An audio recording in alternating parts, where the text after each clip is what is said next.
what do you think is the next couple years look like? Is AI going to take over? AI, I think, will take over a lot of jobs. It'll displace a lot of people. The thing is, there will be a transition period for a lot of people to accept how good it is and what it can replace. But it's happening fast. And I think the faster people move, you're going to see some companies reduce their staff by 50 to 80%. I think the big thing I do is I will beat something to death 5 ways from Sunday, every which way, thinking about it, dreaming about it, before I actually do it. Welcome to the DV Podcast, where we talk to inspiring people from all walks of life. On today's episode is Andrew Cartwright, a YouTuber who's got over 400,000 subscribers on YouTube, and he's got a really amazing business background. He started dozens of companies in over 17 different industries, and it's a really amazing conversation. So go ahead and grab your notepad to take some notes, and let's dive in. So Andrew Cartwright with us today. His uncle died 10 minutes ago. Got an unfavorable email. Thanks for coming on. Thanks, man. Jeez. You okay? Yeah, I guess so. I mean, no, I'm not okay. No, I'm not okay. But what do you do? What do you do? You know, my uncle was 84. He was one of my closest uncles, actually. Actually, the closest uncle I have. He lived a block and a half from me. Jay Mosing. Beautiful man. He he lived here. No, he lived in Vallejo, a block, two blocks from my house. I used to go to his, actually lived at his house after my mom got divorced. So we were super close. Yeah, he was my closest uncle, and the last of my uncles and aunts. Well, I have one more left, but yeah. I guess it's all happening, right? Life happens. I mean, then it's over. You know, got to make the best of it. So we didn't get to do the typical thing, but is there anything we shouldn't talk about that you don't want to talk about? We'll cut this out if. No, I don't think there's anything that. I just won't talk about it if I don't want to talk about it. But yeah, everything's open. Cool. Yeah.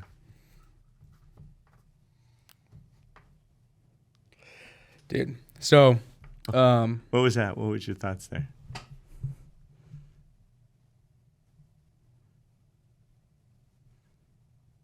I was gonna say something that I was trying to think of something that would be like triggering to say, but I couldn't think of anything that would be like playfully triggering, so I just didn't say it. Yeah, because it's like, yeah. No, dude, we're in communication. You know what I'm thinking. Yeah, it's just, between that and the disturbing email, there's, when you think of problems that could go in about 50 different directions and that could affect the next 5-10 years of your life, and it's just going to cost you money, time, and aggravation for no reason, and you did everything that you could to make sure everything was good, So, dude, normally I'd start off the podcast with a question that's kind of like either triggering or emotionally complex. Mm-hmm. And so the question I wrote down for you was, what the fuck is happening with the dollar right now? Oh, God. Wow. So our administration has made so many mistakes. We've declared economic war against so many countries using our dollar. And I think it's coming back to haunt us. Right now, China is moving fast to move BRICS into place, right? BRICS is aligning all of the, like, for example, the peace deal between, to give you context, right? There's been about 6 world reserve currencies in existence, right? And the first privilege of the world currency, which means every country in the world depends on your currency for their foundation of trade, both oil, goods, services. The foundation of value is the privilege of that world currency, which is an amazing power. And has it always been the USD? No, the first privileged place was Portugal. Portugal was the first country that got the reserve currency as a reserve currency. Spain had it for a period of time. Usually it lasts about 75 years. That's where we're at with our reserve currency. Our reserve currency has been in existence since 44, when the Allies got together. We had the most gold in the world. We had like 160 million ounces of gold.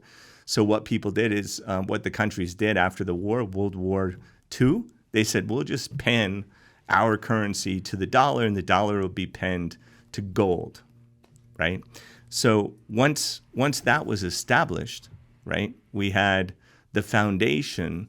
The whole world relied on our transparency, our trust, our integrity of our dollar. And it had integrity up until August 15th of 1971, when Nixon took us off the gold standard, and they moved it to the idea of having the dollar backed by the oil transactions.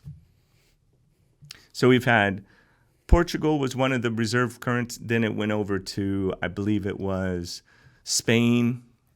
France had it for a little while. The Netherlands, they really turbocharged banking, which is my favorite because of, all what they added to the actual play of money. Then after Netherlands, the Empire of England got the privilege of. That's why the UK became so strong, is because they had the world currency, which gave them the ability to, basically create their empire by the control of the money.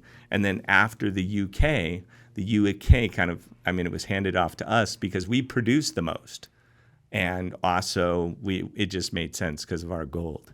So the next place will probably be, especially right now, the Yuan, which is why I'm looking at buying a huge stake in the Yuan. Like, that's what I was buying bonds and buying CDs and negotiating with banks and moving money because I'm getting 5.5% interest, guaranteed, insured up to 100 million per account. I'm like, I'm moving that over, and now I'm actually. So you need like 10 accounts then for your. I don't know how many accounts I have today. Yeah, if it's only 100 million per. In fact, I heard you're a billionaire. I actually heard you have $1 billion on you. I have 50 trillion on me. I'd love to see it. Okay, I'll show you my 50 trillion. Everybody show me. You want to see the money? Yeah. Want me to show you the money? All right.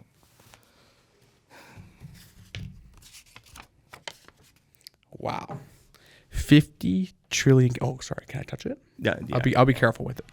$50 trillion. Mm-hmm. What's the story with this? This is real dollars. It literally says $50 trillion, and this is a real banknote. Mm-hmm.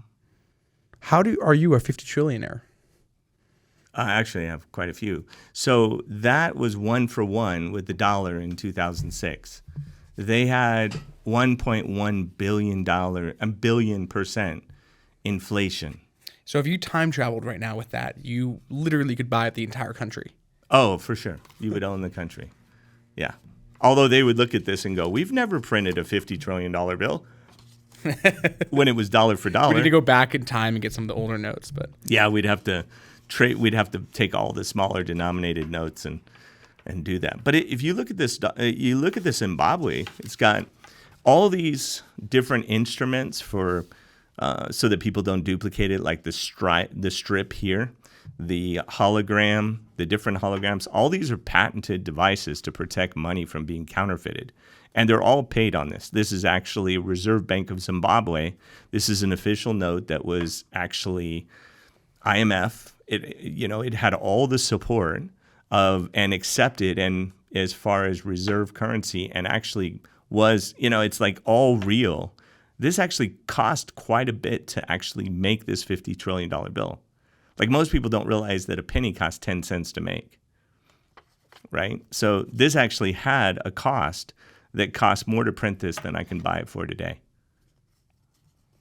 Yet 1,500 currencies have collapsed like this one. Is the USD next? Yeah, the only question is time. Like in some ways, we would be unburdened with the amount of debt that we have. Like we're in a cycle that the cost of our debt, the government debt, personal corporate debt, if it collapsed, it would sort of be a restart, and it would be mass chaos. Like to estimate the actual catastrophe would be catastrophic across the entire world.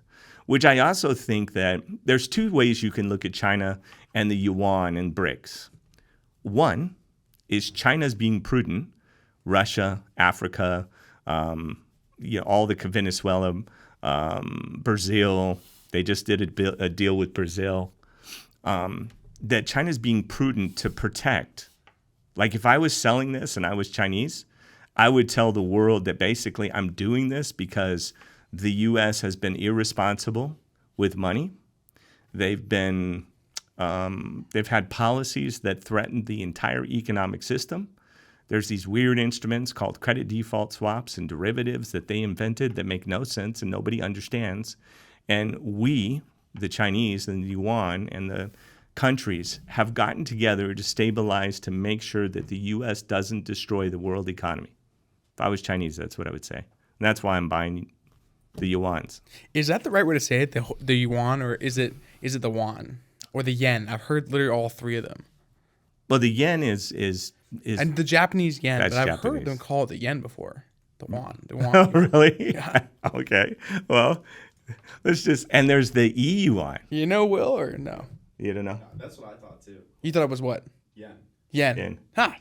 Yeah. But I've heard both. I have no clue. Have you been to China before? No. I have. My plan is to go there soon. I have deals with a couple of Chinese companies, but my thing is I want to buy the yuan, in China and held in an entity that is outside of the United States. Okay. And probably outside China too.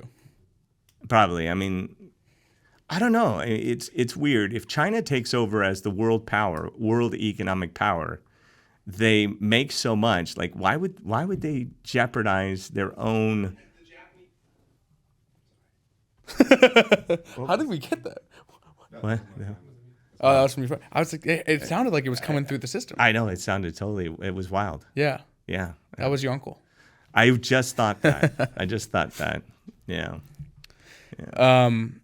So, but the thing is, they're so communist. Literally, the party is called the like it's not a secret. It's the Communist Party of China, right? Well, the problem is that they have not been acting completely communist.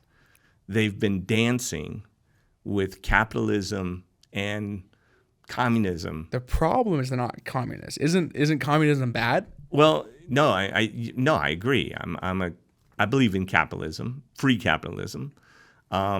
They don't have free capitalism, but they have a system that integrates both of those structures in one, which is, I mean, you get to be you're an entrepreneur. The government owns half your company, but also the government also provides you with capital, and as long as you don't say anything bad about them, you don't end up losing your company. Yeah, like Jack Ma. That's exactly what I was thinking about. Be careful what we say, because you're trying to become Chinese one day. So, well, I'm a world citizen, right? Like, I love America. I love the idea of America. I'm tired of the politics of it. The politics and the litigation in America will kill. It's the same thing that really killed Rome, was litigation and statutes. Like, they tried to basically enforce morality through tons of laws. And it just seems like we've become like this Babylon of crazy litigation where everybody's involved in some kind of craziness when it comes to frivolous litigation. And in a lot of countries, like in Dubai, you have to put up a bond before you can even sue somebody. You have to really believe you're going to actually win a case, because if you don't, you lose that bond money. Right?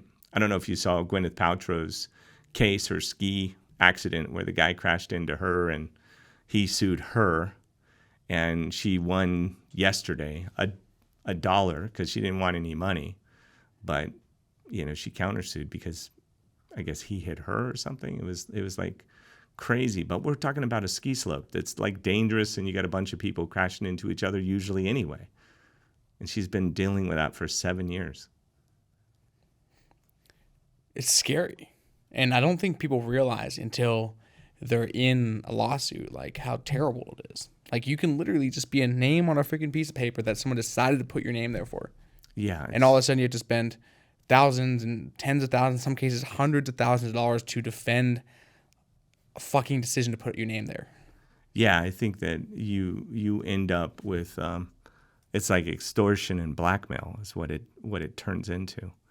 All to extort attorney fees for the most part. Usually only the attorneys and judges win. So if litigation you believe is one of the reasons that the U.S. is falling, what are the reasons that you believe China is rising? I don't think they play that game. You don't hear about that. I mean, it's sort of embarrassing, like to have your president get indicted. Like, what an embarrassing thing that, regardless. I mean, to run somebody through, it's just, I think it's embarrassing for the country. What do you think about that? Trump got indicted by the Manhattan, the New York DA, for what sounds like frivolous stuff. I don't know as much about it, honestly.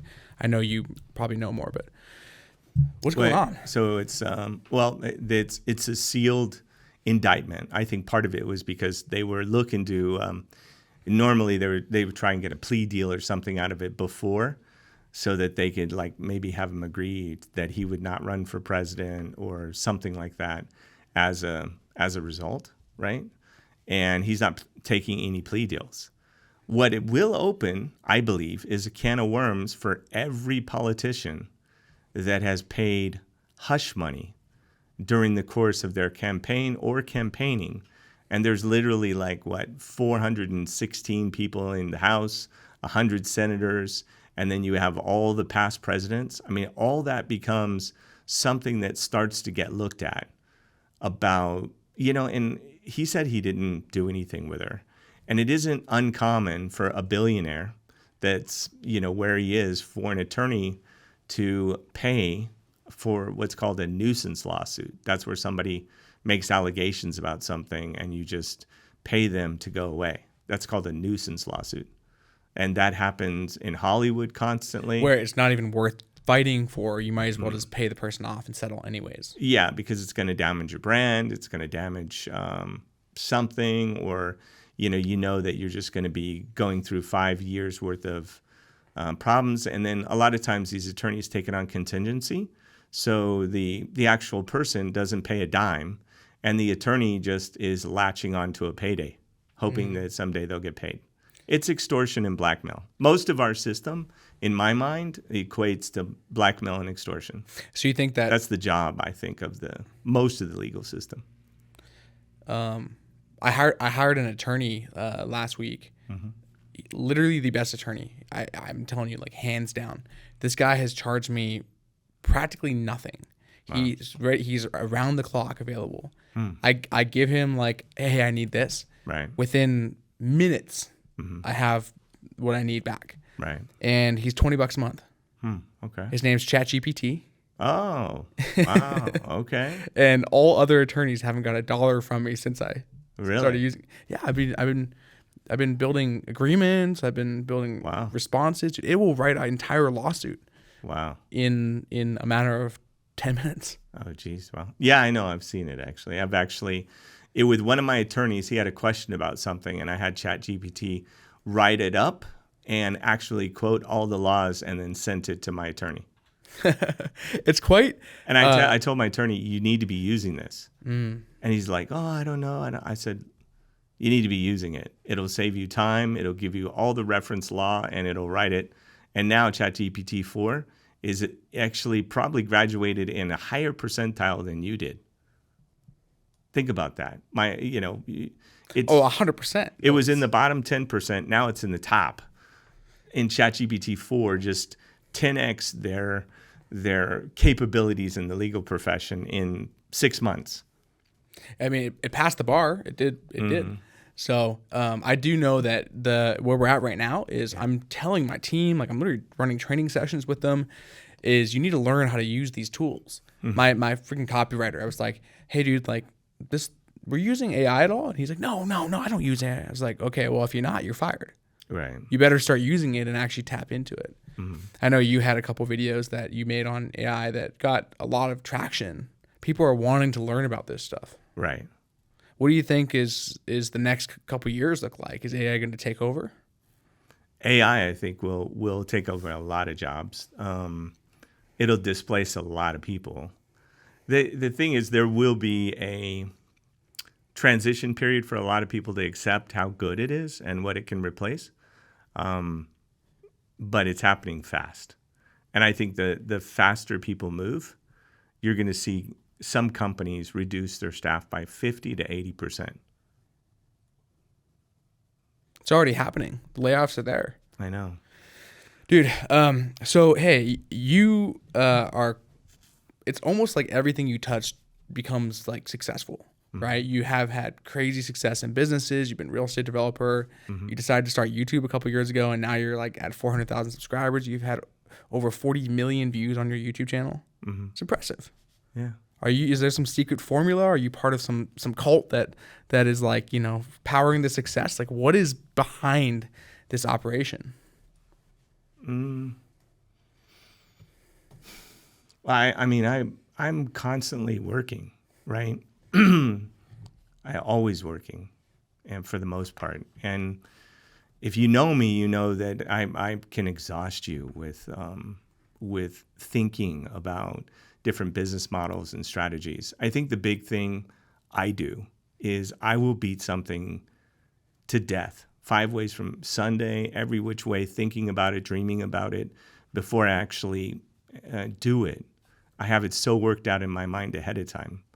And I'm super scared, right? Paranoid scared, like worried about failing.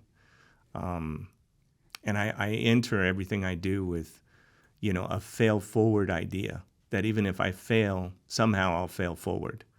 And nothing's really been handed to me is the thing over my life. So I don't feel like anybody will help me.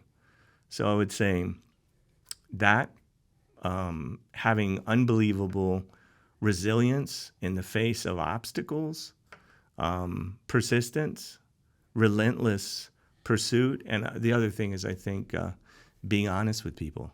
I think I don't know if it's going to work in the future, but I've always thought that the best policy, I know this sounds cheesy, is the best policy is the truth, honesty. Not everyone can handle it though. Yeah, it's not easy. Have you said things that have pissed people off before? I don't think intentionally. Like I've never actually said something to somebody. Well, I mean, I have in spurts. You called me fat before. Yeah, but I didn't mean it. So you were being dishonest. I was. Yeah, that was a not even a white lie. What do you call that? Like a gray lie? Here's some guy. I don't know if I told you this. Some guy commented on my Instagram. Said, "Wow, Leonardo DiCaprio really let himself go." You do look like him. Oh my God, almost cussed. Yeah, man, that's funny. That is funny. No. So on YouTube, you've been growing, and one thing that's interesting is a lot of creators. You go through cycles, right? Where your channel did get a lot of traction early on, and what happens with 99% of people, whether they get traction or don't get traction, is they fall off. You continue to rise. It's like despite everything else, just despite the content shifting, how are you creating content and being able to continue to like thrive and keep growing so fast? Well, I think part of it is that I don't think I matter.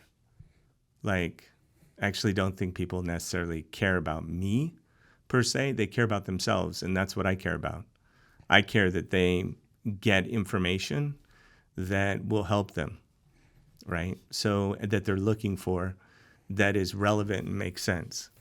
So I think the idea, like a lot of people, I think will think it's about them, right? And the sooner that you can make it about someone else, I think the faster you'll grow. Like if you can, and I think one of the biggest things that I'm still working on with connecting with people, because I think I'm close to really getting to the point where I can really grow even more, which is really connecting with people. Like the more I can engage and connect with people and see where they're at so that I can help them get to where they want to go, I think there's more growth in that. So I think that's the thing, is I've always tried to figure out what's going to be the most useful piece of content that I can give somebody today that's going to make an impact on their life. And then later, my goal is to change the quality of life for the people that are part of my community, like buy businesses with them, fund them, help them any way I can. I love that. I think there's a big a community of people that want to become creators in today's world. There was a study that came out that said there's this is a couple years ago, it's gone up now, 2 million people who make a 6-figure income from social media. It's like my parents came to town to Vegas and introduced them to some of our social media friends, and they're like, this guy makes $100,000 a month doing what? Like posting videos. Yeah. But it's cool now to be a creator. Yeah. How can someone grow in 2023? It wasn't always cool. I started like 8 years ago. It wasn't cool. It's you and your wife like sitting in a room talking about stuff. Yeah. It's cool to see the transition. But I made probably 1,000 videos before I made $3.03, which was my first month. What's the get traction quick strategy that in 2023 could, like, someone who doesn't want to have to make 1,000 videos and wait 8 years for it to happen? I think talk about stuff that's relevant. And the other thing is, I think I think we're going to go through a transition now where we're going to see a lot of the imposters on YouTube that are going to start falling apart. And people who have been pretending, and I think what people are looking for now is honesty, truth, and whatever it is. So I think, and I don't think even those YouTubers that have been playing a role, if they get back to what I do on my channel, I was built for, I live for, I'm passionate about it. I can talk about it 24 hours a day, 7 days a week. It'll keep me up at night. I had to force myself to go to bed last night because we had a bunch of power players over to the house and we had an unbelievable time. I mean, literally people were having a hard time leaving the house. And then when they left, 2 hours after that, my brain was still popping with ideas. And the whole time we talked about deals and business and banking and structure and business models and just things that are happening, because the group that's there, my power group, they're not people that watch things happen. They're not people who talk about things. They're people that make things happen. So I only invited anybody over that I see that actually makes things happen in business and in banking, that's actually able to help each other. And there were a few people there that actually talked and are going to be working on deals, like probably today. I mean, I have a deal that I'm working on right now. Did this guy go last night? No. It's funny, he's calling me right now. Sorry, I couldn't make it last night. No, I was bummed. Next week. Thursday. I'm going to Mexico. 7 o'clock. Can I get the invite the following week? Will it still exist, or am I off the roster because I missed 2 in a week? No, you're not off the roster. But cool, man. Well, what is your formula? Because you've broken down your form, and maybe this is top secret Illuminati stuff. But what's the formula for YouTube strategy? Like you're not just.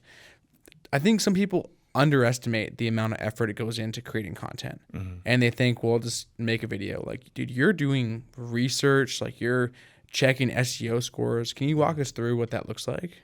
Well, so YouTube is what, the second biggest search engine.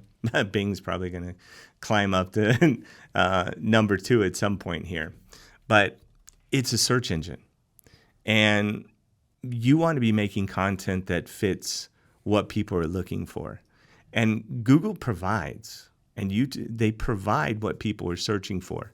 And even in their insights in your own YouTube channel, they'll tell you that these are what you're scoring in SEO for. So YouTube's doing everything they can to help you succeed, which is really crazy.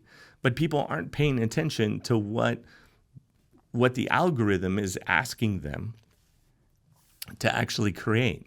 Because you start to build a score, an SEO score, as you lay down the foundation of what you're doing and what the audience is catching traction to. YouTube's algorithms, which are built by a lot of people who individually don't know how it works, but because once you put it into play, it learns on its own. It has a machine learning model, so it learns on its own. So it's watching what people are actually looking at. Like, for example, people that pay for views on YouTube. If you're paying for views on YouTube, right, what happens is you're getting to an audience that's not necessarily interested, and your watch time and your retention is going to be really low. You end up killing your views because you've paid for people to see it. It looks all impressive, but they're not real views.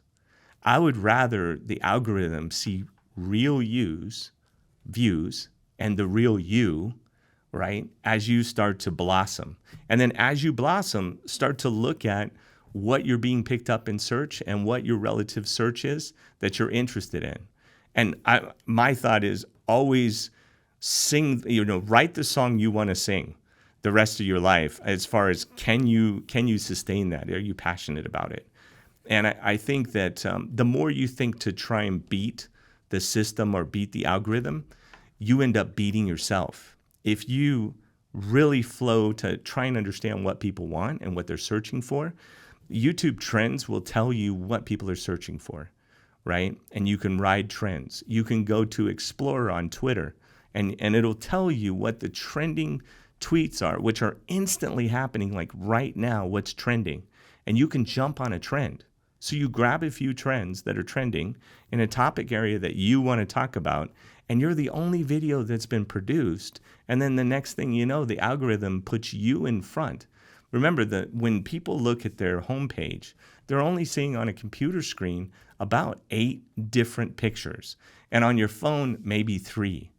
So YouTube's got to figure out, like an advertising billboard driving down the freeway, are you worth presenting? So catchy thumbnail that's going to grab people's attention, simple, easy to understand. Know that you're talking to real people. Try not to be smart. I think that's the dumbest thing, is to be smart. Like, talk to people so they can understand it. It's not even kind to try and give people information they can't actually understand. And if you look on a video, when you start trying to be smart, it'll tell you when people jump off your video. When you think you're, saying something brilliant and nobody understands it, they just click off your video. One thing that is interesting about your YouTube strategy that I've seen, by the way, that's awesome. Thanks for sharing that. I think the way you look at it is different, and there's a reason. Successful people, it's like there's some people who I speak to, and it's you can tell that they're operating on the success principles. They just don't know it. Whereas other people, I think you're one of them. Like, you're very formulaic in your process. You know the success process, and then you just execute. Mm-hmm. Which is why you're someone who's really you can actually teach people how to do it, because you know how you created it. Right. Whereas someone who just got not lucky, because they're operating on it, but it's harder for them to teach. Now, that said, your YouTube thumbnail strategy is interesting, because the way you do your thumbnails is typically very simple. Mm-hmm. It's you doing one of your three things. It's a white background, and it's got red and green text. Right. Whereas other people, they're doing these crazy Photoshop stuff. So have you tested that? Do you see what's working? And is there a method behind the madness? Yeah, I tried in the past to get really fancy with the thumbnails and really creative. And I think it fits certain channels really well that are more artistically driven, right? That are more creative that way. I think my thumbnails kind of represent almost like me. You know me. If you text me, how many words do you get back? None. Yeah, I don't know. How many? I don't know. Look at a text. I actually don't know. Like, literally, like Probably 2 or 3 words. Like I'm so to the point. I got to find this and I got to confirm this right now. This fact. Let's fact check him. Fact check me, please. Hey, do you know what CNN's slogan is? What? Fact check? The most trusted name in news. Oh, it is? Yeah, it is. Yeah. I just think that's funny. Andrew, where's Andrew? Oh, that's the other thing is every video is to transcribe. So you might want to say the trending phrases in the first couple seconds of your video. Well, we didn't get it, so can we say it now? Can you list off some trending things while I find this? Trump, indictment, Elon Musk, U.S. dollar, Yuan, Bitcoin. What else is trending? Gwyneth Paltrow, dollar. Coffeezilla. Logan Paul, who's probably always trending for some reason or another. What else? Oh, Brazil deal. Saudi, Iran. Indictment. Yeah, indictment. Indictment. We're loading it up like they did in the metadata. Yeah. You write in the background of an SEO. Trump bad. You're right though. I'll send you a paragraph and you'll say, cool. What's going on? It's just, yeah, you're right. Yeah. So you're very succinct in your communication. Yeah, very. Yeah. And so your thumbnails, the strategy, the idea is the same, I guess is what you're saying.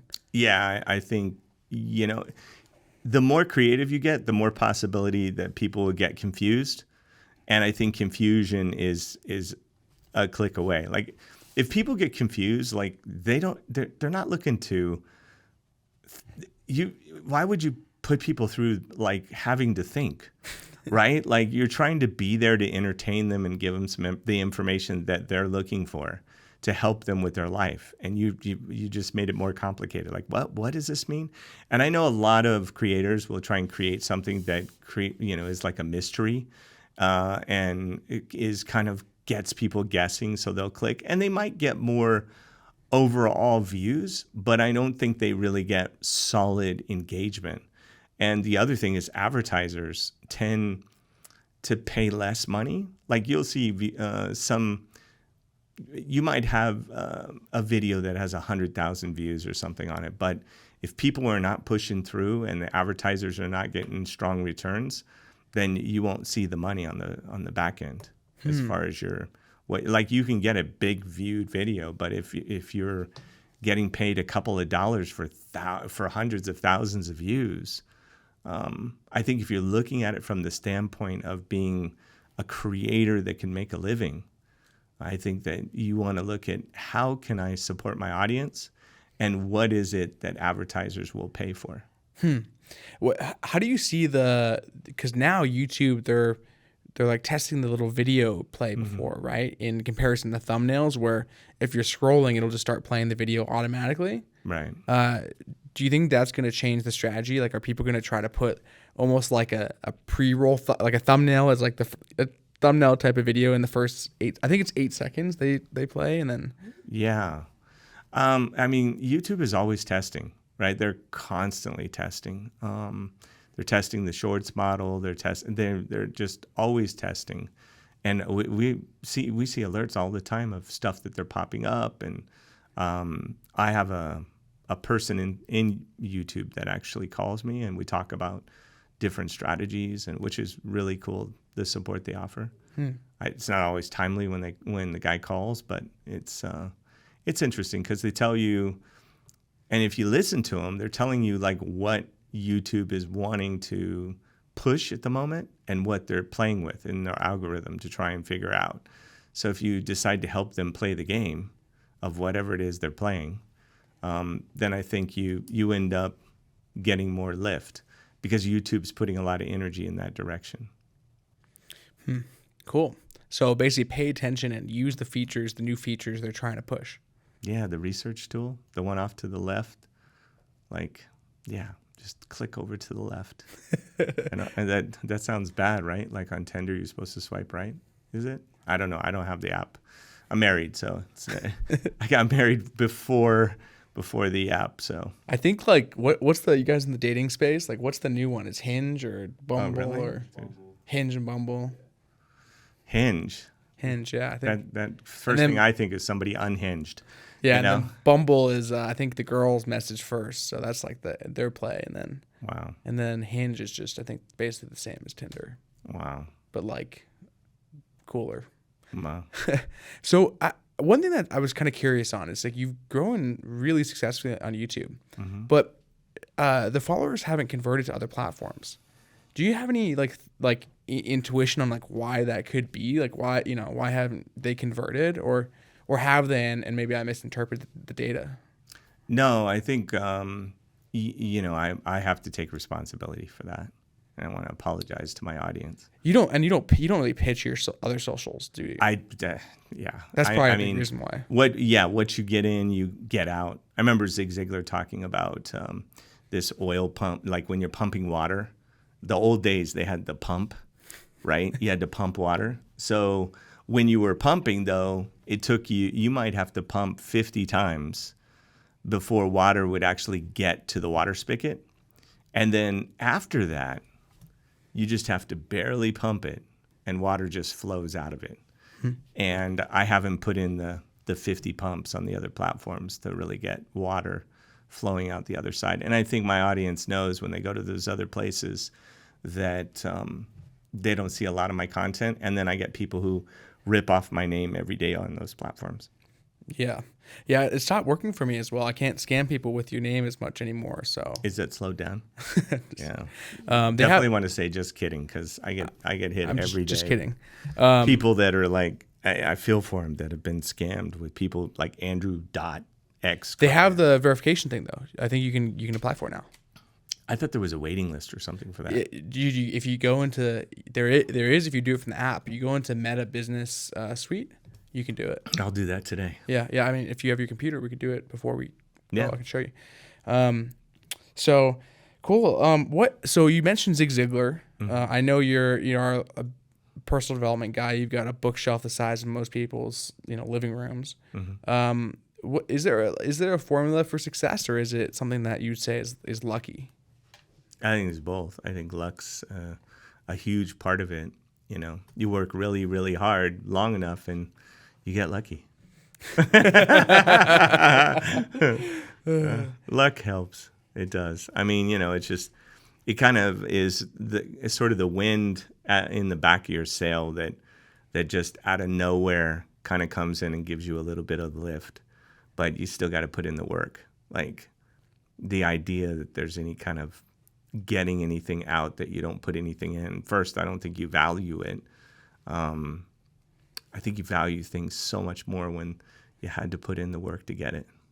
So if someone were to come and take everything from you, all your success, your beautiful mansion and everything that you built, your followers and the other 4 times. Oh, so it's happened. You built back before. Yeah, this is my 4th rodeo. It usually takes about 3 years for me to get everything back. 5 years on the outside sometimes, depending. Like in 2008. So you're good at building it. I guess there is a formula. Then it's like you have to know something. To me, because there's people, dude. I hear people back in 2008. I had this house and all this stuff. Like I've heard people talk about success is something they used to have. Yeah, that conversation needs to stop, right? They need to stop talking about what they used to have and think about what they will have, right? Change the direction of the flow. Start playing offense, not defense, or regret, right? Because that doesn't work. But the thing is, put in the work. If you've had a catastrophe, start paying off your debt or closing it out, right? So in 3 years, your credit will be healed. Save up some money, work hard. Once you have money, leverage it with debt so that you can get into the cash flow situation so that you can grow whatever it is you're growing. And what happens is it just starts multiplying. And the trajectory is your ability to be disciplined, not to spend the money when you get it, but to use it, leverage it, invest it, get more, leverage it, invest it, get more money, leverage it, invest it, till you're at a situation where some of your investments will pay for your life, what you're actually doing, and then you start, then it's a fun game. But it's like every time I've lost everything, the 4 times. The first year is grueling. The first couple of years is grueling to fix the credit. One time I was homeless. So $10 shower, $50 worth of storage for my stuff, a car that was out for repo.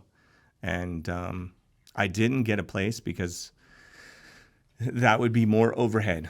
Once you got a place, you had a power bill, you had at the time there was actually landlines, I guess. So you had all these bills that you just don't think about when you're getting going, which put you backwards. So I danced with that dance long enough to rebuild and get things together, so that then I had enough momentum to where, okay, at this point I'll set up shop. But I mean, even nowadays with the ability to just somebody house hacking and you just rent a room, and you just, start small, be humble. There was another time I rented like a 200 square feet, and I had to walk outside in the cold upstairs to take a shower. And, in my room was just a closet and a bed. That was it. You were in the closet? No, I was outside of the closet, but the closet was almost the size of my room in a way. My current closet is almost the size of the room at the time. But I've always been happy though, even like literally always happy. None of that was, in despair. I do despair for a little while, a couple weeks, and then I dust myself off and go, okay, what's next? I had a friend that was living in California, and he had you walk in, it's a studio. Mm-hmm. You walk in, the room is there, right? It's a studio is a room. Right. And then there's the bath, you walk through a little thing, and there's a bathroom, and then there's a kitchen over here. Mm-hmm. He literally was Airbnb-ing the studio room and living in the little kitchen cubby that was literally the size of this table. Right, right. But the thing that's interesting is what you said is, I think people, you said it takes 3 to 5 years to build back. You've been through these cycles. Right. The thing is when you're in it, especially someone who's younger and inexperienced, and I mean, look, I'll say me too, right? I'm younger and less experienced than you. Right. We think that is it. We forget that life is going to go on. We forget that our credit's going to be healed in 3 years. We forget that. Yeah. It's not forever. Yeah. Failure is not eternal, only if you make it. Mm. What's next for Andrew Cartwright? Like, are you working on anything cool right now? Any cool projects you got in the pipeline? The biggest thing that I'm excited about is Epic 99. I've got something I built out, which I think is about the domain too, called Effective Capitalism. And it's about buying businesses that are successful with my audience, with the people that are connected to me, that have paid their bills, they have decent credit, and have the ability to operate those companies. I want to buy them with my audience. I figure, a wealthy white guy is like, who cares? But to change the quality of life for 99 people, I think to me would be gratifying. It's a way to connect and engage with people and help them make their dreams a reality. But it's not like a gift or anything. It's like literally they're the working partner. They get 81% of the company. I take 19. I don't want to have anything to do with the business. I don't want to work in it. I don't want to be nowhere near it. They can call me if they want, but I'm there for them. But literally, it's their business. Why 19%? 19%? Well, a couple of reasons. One, it excludes me from litigation, so I don't have to worry about being a responsible. It's under 25, isn't it, or is it under 20? I don't know. My attorney said the magic number was 19. Maybe he's wrong. Look at Trump's attorney. He's in jail. Steve Cohen or whatever his name. He's in jail. So I don't know how smart attorneys are either. With but not a slam on attorneys, but geez, really, And what's funny is Stormy Daniels' attorney is in jail too. What? Yeah. At least they're not Epstein's, right? No. Yeah. Isn't that crazy? Like both of those attorneys are in literally have gone to jail. That's crazy. So, dude, I got this thing here where inside of this book is a book of questions. The last guest left you a question, And so you're going to read it, answer it, and then you'll leave one for the next guest. Okay. All right. All right. That's pretty cool. Thank you. The first reaction was a little lackluster. Okay. I actually don't know what it is, but I'll have you read it out loud. And then he didn't know who you were. He didn't know, who you were to be, but. This is Big Sam. Big Sam. What's the question? Was he big? Yeah. Okay. If you could speak to yourself at the lowest point in your life, what would you say? Lowest point in my life? I'd say, dude, take the gun out of your mouth. Yeah. You did. I did, yeah. I failed. Yeah, I failed at that one. What would be the words of encouragement you would have given that guy? Words of encouragement. With such a dark place. I think of it, because I say that, I'm like, I don't know that you could have said anything to me that wouldn't have been counter. It would have pushed me over the edge. Like anything you would have said to try and encourage me in that moment would have pushed me to pull the trigger.